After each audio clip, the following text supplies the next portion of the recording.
Well, good morning. Just a couple of housekeeping things. Make sure that when you are submitting your assignments, that you're going back to that assignment and submitting it under the correct assignment. For instance, I had some of you submitting your straight lines that you finally finished. You submitted them in the square, rectangle, and triangle assignment. So I can't grade it if it's in the wrong assignment area, because then what do I grade? How do I grade that when you finally turn in that assignment and you turn it into the proper place? So you can always resubmit things. So you can modify them, or you can do them better if you want to resubmit them for a better grade. But really important that you submit your assignments in the assignment that they are, okay, and not one of the other assignments. So today's assignment is a modification of the isometric blocks. Okay, so come on over, and first thing I want to do is I want to do a little bit of a quick review with you, because most of you that turned in your isometric cubes and rectangles and stuff, in my video I really recommended that you draw a baseline, and most of you that submitted them, I did not see a baseline. So you should be drawing a baseline, okay, and then working from that baseline you have vertical line. Now here's another tip. You can draw another vertical line over here to start with. Vertical meaning that it's parallel to this.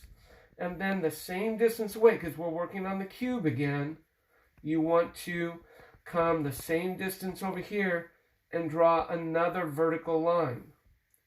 Now, the thing is, don't be tempted to necessarily go to the bottom of this line. Try and match the 30-degree angle over here and draw a 30-degree angle up and draw a 30-degree angle up. Sometimes drawing the vertical line first, okay, you can actually draw it all the way, start it all the way down here so you're not tempted to go to the end of it. And then you come back in and you erase the part of the vertical line that you don't need. You keep the baseline. I don't mind seeing a baseline in your final drawing, but you need to clean it up. Now, the trick here is, I'm going to make this a little bit longer. The trick here is not going to the top of this vertical line. The trick is make it parallel to this other line. So I'm going to do my best to make it parallel. And the same thing here. I'm going to draw this a little longer so I'm not tempted to go to the top of that line. I want to make it parallel to this first line down here, like so. And now I can erase the extra that I don't need. For some of you, that might be a way that you can keep these lines on the outside vertical. And now, my last tip that I gave you on a pointed top. I'm going to exaggerate this pointed top. I'm going to make it really pointy.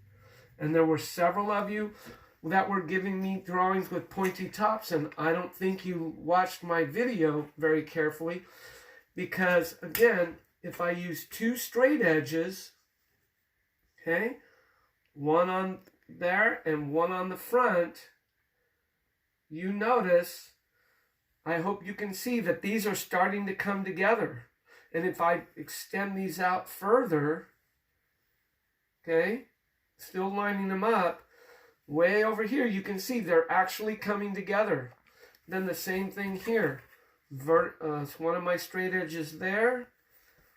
The other one here. And you can see they're coming together. They're almost touching, which they shouldn't do. They should be parallel. So that means I need to drop this down right here a little bit. And I need to drop this down a little bit. And then I need to recheck to see. Now, some of you did this because I saw the erase marks of the ghost line of the original line, which is fine. It doesn't need to be completely erased. That looks much better. That's parallel. So I can get rid of this first line on this side because that's parallel now. So let's double check the other one. Right here. Right here. And that's not as parallel as the other one, so I'm going to adjust that just a little tiny bit more. It's not going to take much. And put that on my line that I just drew. Put this line on this one over here. Much better. So now I can get rid of these lines here. And there is my cube. So you're welcome to go back in and fix your original cubes. So you can sort of see what I want us to do today now that we have our cubes. And you can do it on the exact same assignment that you've already done. And if you want to fix your cubes and your rectangles a little bit more, if you need to before you do this, feel free.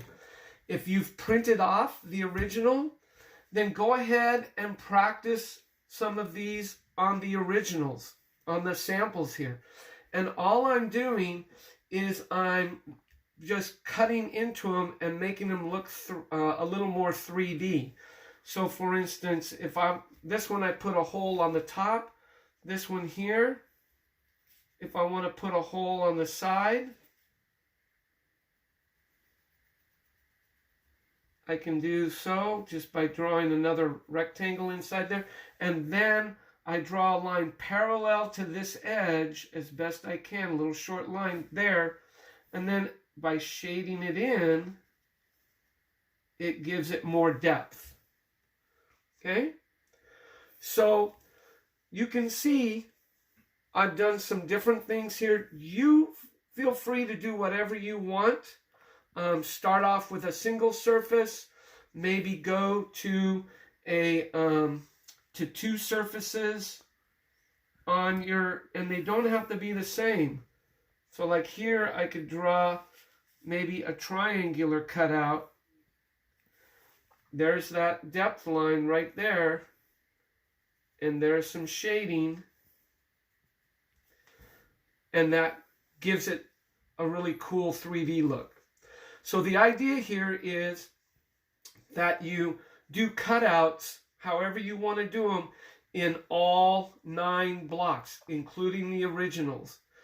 And for those of you who don't have access to a printer, I really need you to use a ruler to lay out these 2-inch by 2-inch squares to put your pieces in.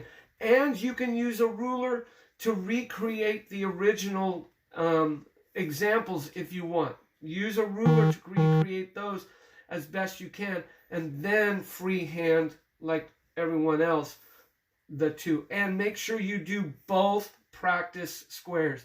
Some of you have been turning in assignments with only 1 practice square. The idea is there's 2 practice squares. You need to practice it twice. And there's 1 or 2 of you that are turning things in pen, or worse, you're turning them in Sharpie. And we don't use anything but a pencil in this class. Whether it's a regular pencil like this or a mechanical pencil, makes no difference to me, but it needs to be in pencil.